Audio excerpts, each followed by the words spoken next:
many times people end up getting pet roosters unintentionally, and they become very attached to them, but they aren't able to keep them in city limits because of the noises that they make, or if they have more than one rooster, they want to try to come up with some way to keep them from fighting. And both of these procedures, I think most people would consider are unethical to do, but in how you approach talking to the client is very important so you don't lose them as an actual client.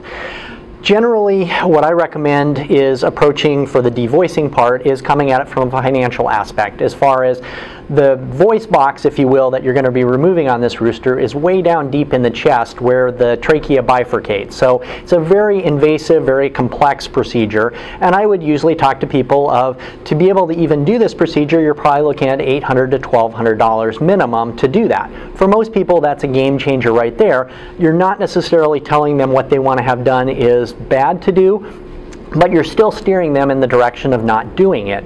Generally, it's not going to be a procedure that the average practitioner is going to feel comfortable doing, so you're usually, if you do end up having to do it, spinning them off to go talk to a specialist who can actually perform the procedure. So generally, I encourage people not to do it, but if you come at it from that perspective, the client's going to be very upset and decline and maybe even walk away from you as being one of their clients.